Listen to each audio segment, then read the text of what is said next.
एक औरत को अपनी सास से बहुत गुस्सा था, तो वह एक ऐसे इंसान के पास गई जो जहर दे सकता था। उसने कहा, मैं तुम्हें जहर दे देता हूं, पर इसे थोड़ा थोड़ा करके खिलाना होगा और 2 महीने बाद तुम्हारी सास की मौत हो जाएगी। लेकिन इन 2 महीनों तक तुम्हें अपनी सास के साथ अच्छे से बात करनी होगी ताकि तुम्हारे पति को जरा भी शक न हो। महिला ने 2 महीने तक थोड़ा थोड़ा जहर दिया और अपनी सास के साथ बहुत मोहब्बत से पेश आई। पहले तो उसका मन करता था कि एक ही दिन में सारा जहर दे दे, लेकिन ऐसा करने से उसके पति को शक हो जाता। इसलिए उसने जहर को धीरे धीरे देने का फैसला किया। 2 महीने होते होते महिला ने अपनी सास के साथ इतना अच्छा बर्ताव किया कि अब उसे अपनी सास से प्यार हो गया था। उसे अब सास में कोई कमी नजर नहीं आती थी। महिला ने फिर से जहर देने वाले के पास जाकर कहा, कुछ ऐसा कर दो जिससे उनकी मौत ना हो, क्योंकि अब मुझे उनसे प्यार हो गया है। तभी वह आदमी ने कहा, बहन जी चिंता मत करो, वह जहर था ही नहीं। मैं तो संबंध सुधारने वाली प्यार की दवाई बेचता हूं। दोस्तों, हर इंसान अच्छा लगने लगता है जब हम उन्हें समझने और प्यार करने की कोशिश करते हैं। इसी प्रकार छोटी छोटी कहानियों के माध्यम से मैं आपको ऐसे महत्वपूर्ण जीवन पाठ बताने जा रहा हूं जो आपकी पूरी जिंदगी में काम आएंगे। तो समय बर्बाद किए बिना दूसरी कहानी की ओर बढ़ते हैं। बात एक साधु की है जो वर्षों से कड़ी तपस्या में लीन था। तपस्या के दौरान ही उस गांव में बाढ़ आ गई। लोग अपने घर छोड़कर सुरक्षित स्थान की ओर भाग रहे थे। एक व्यक्ति ने साधु को देखा और कहा, साधु महाराज, आप भी चलिए वरना डूब जाएंगे। साधु ने उत्तर दिया, मुझे कुछ नहीं होगा, ईश्वर मुझे बचा लेंगे, मैं वर्षों से तपस्या कर रहा हूं। कुछ देर बाद पानी कमर तक पहुंच गया। लोग नाव लेकर जा रहे थे। उन्होंने साधु को फिर से बुलाया, साधु महाराज, नाव में आ जाइए, डूब जाएंगे। साधु ने फिर उत्तर दिया, मुझे कुछ नहीं होगा, तुम जाओ, मुझे छोड़ दो। अब पानी इतना बढ़ गया था कि साधु को पेड़ पर चढ़ना पड़ा। वहां से गुजरते हुए एक हेलीकॉप्टर ने साधु को देखा। उन्होंने ऊपर से कहा, रिसीवर, हेलीकॉप्टर पकड़ लीजिए, यह आखिरी मौका है। साधु ने उत्तर दिया, तुम लोग जाओ, मुझे ईश्वर बचा लेंगे। इस प्रकार साधु की डूबने से मृत्यु हो गई। मृत्यु के बाद साधु भगवान से बोले, भगवान, आपने मुझे क्यों नहीं बचाया? मैंने जीवन भर आपकी तपस्या की और आपने मुझे छोड़ दिया। ईश्वर ने उत्तर दिया, मूर्ख इंसान, मैंने तुझे 3 बार बचाने के प्रयास किए। पहले पैदल व्यक्ति भेजा, फिर नाव और फिर हेलीकॉप्टर भेजा, लेकिन तूने ही सहायता नहीं ली। जब मौके होते हैं तब हम उनकी प्रतीक्षा करते रहते हैं और कार्रवाई नहीं करते, बाद में पछताते हैं। अगली कहानी। एक व्यवसायी समुद्र किनारे बैठा था। उसने मछुआरों को देखा और उनसे पूछा, आपको मछली पकड़ने में कितना समय लगता है? मछुआरे ने कहा, बहुत कम, थोड़ा ही समय लगता है। व्यवसायी ने कहा, यदि आप थोड़ा और समय लगाकर अधिक मछलियां पकड़ें तो अधिक पैसे कमा सकते हैं। मछुआरा बोला, पर मुझे जितनी मछलियां चाहिए उतनी ही पकड़ लेता हूं। व्यवसायी ने पूछा, तो बाकी समय में आप क्या करते हैं? मछुआरा बोला, मैं मछलियां पकड़कर घर लौट जाता हूं, फिर बच्चों और दोस्तों के साथ समय बिताता हूं, गिटार बजाता हूं, नाचता गाता हूं, पार्टी करता हूं और आराम से सो जाता हूं। व्यवसायी ने सुझाव दिया, अगर आप अधिक मछलियां पकड़ें और पैसा बचाएं तो एक नाव खरीद सकते हैं, फिर और मछलियां कम समय में पकड़ सकते हैं। इस प्रकार एक और नाव खरीद सकते हैं, अपनी टीम बना सकते हैं और दूसरों को काम पर रख सकते हैं, कंपनी बना सकते हैं, उत्पादन संयंत्र स्थापित कर सकते हैं, पैकिंग और वितरण को नियंत्रित कर सकते हैं और फिर अन्य शहरों में अपनी शाखाएं खोल सकते हैं। मछुआरा शांतिपूर्वक बोला, उसके बाद क्या? व्यवसायी ने कहा, उसके बाद आप एक समुद्र तट वाला घर खरीद सकते हैं, परिवार के साथ समय बिता सकते हैं, सुबह शाम आराम कर सकते हैं, मछलियां पकड़ सकते हैं और आपकी टीम काम करेगी। रात को पार्टी कर सकते हैं, शराब पी सकते हैं, संगीत का आनंद ले सकते हैं।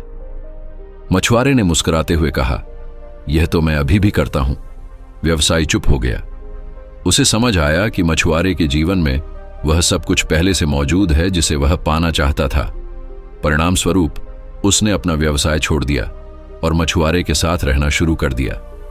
इस कहानी से सीख मिलती है कि हमें यह समझना चाहिए कि हमारे पास जो है वह ही सच्ची खुशी का स्रोत हो सकता है।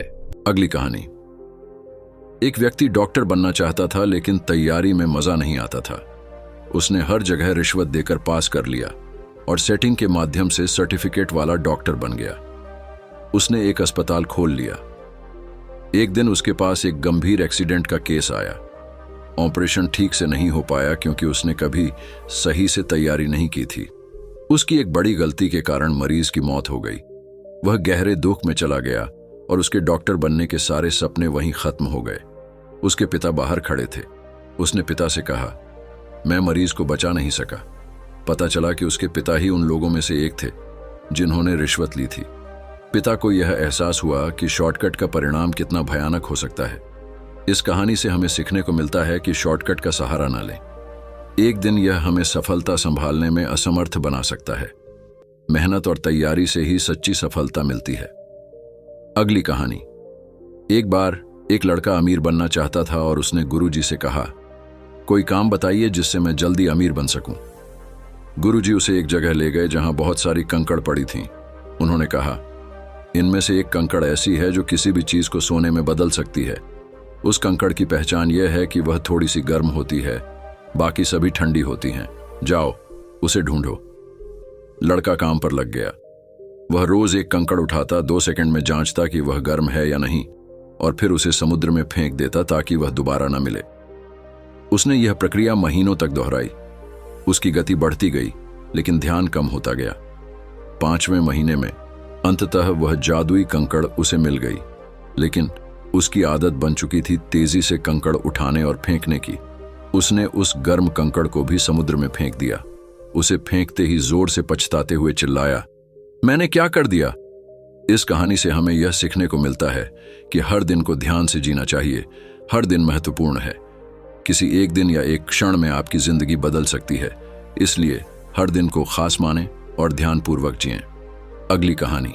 एक बार एक व्यक्ति अपने बेटे के साथ रेस्टोरेंट में खाना खाने गया। उन्होंने देखा कि रेस्टोरेंट की हालत बहुत खराब है और खाना भी स्वादिष्ट नहीं था। बेटा अपने पिता से बोला, हम कितनी मेहनत करते हैं और फिर भी गरीब हैं। इनके पास तो रेस्टोरेंट है, फिर भी ये इसे बड़ा और अच्छा क्यों नहीं बना रहे। खाना खाकर जब बिल चुका रहे थे तो व्यक्ति ने कोने में खड़े रेस्टोरेंट के मालिक से लापरवाही का कारण पूछा। मालिक ने कहा, इस रेस्टोरेंट से इतनी कमाई नहीं होती। लोग आते ही नहीं हैं, इसलिए हम इस पर ध्यान नहीं देते और न ही इसमें निवेश करते हैं। हमारी असली कमाई तो ट्रक चलाने से होती है। व्यक्ति ने चुपके से ट्रक का इंजन ऐसा खराब कर दिया कि वह ठीक नहीं हो सके। ठीक 3 साल बाद वह अपने बेटे के साथ वहां गया और देखा कि वहां एक बहुत बड़ा रेस्टोरेंट खड़ा है जिसका लुक शानदार था। अंदर जाकर उन्होंने बात की तो मालिक ने बताया, मेरी कमाई ट्रक चलाने से होती थी और मैं रेस्टोरेंट पर ध्यान नहीं देता था, लेकिन जब ट्रक खराब हो गया और ठीक नहीं हो सका तो मजबूरन मुझे रेस्टोरेंट पर ध्यान देना पड़ा। मुझे पता चला कि होटल मैनेजमेंट और बिजनेस करना मेरे अंदर की आवाज थी। मैंने रेस्टोरेंट का रंग रूप बदल दिया, कर्मचारियों को सुधार दिया और 5 नए रेस्टोरेंट खोल दिए। अब मैं ट्रक की कमाई से 50 गुना ज्यादा कमाता हूं। दोस्तों, आपकी जिंदगी में वह कौन सी ट्रक है जो आपके टैलेंट और अंदर की आवाज से आपको दूर कर रही है। अगली कहानी। एक व्यक्ति बुद्ध से अपनी किस्मत पूछने जा रहा था। रास्ते में एक आदमी मिला और पूछा, कहां जा रहे हो? उस व्यक्ति ने कहा, बुद्ध से मिलने जा रहा हूं। आदमी ने कहा, मेरी बेटी बोल नहीं सकती है, बुद्ध से पूछना कि वह कब बोलना शुरू करेगी। आगे बढ़ा तो एक और व्यक्ति मिला और पूछा, कहां जा रहे हो? उस व्यक्ति ने फिर से बताया, बुद्ध के पास जा रहा हूं। दूसरे व्यक्ति ने कहा, मुझे स्वर्ग जाना है लेकिन जा नहीं पा रहा हूं, बुद्ध से मेरे बारे में भी पूछना। आगे बढ़ा तो एक कछुआ मिला। उसने पूछा, कहां जा रहे हो?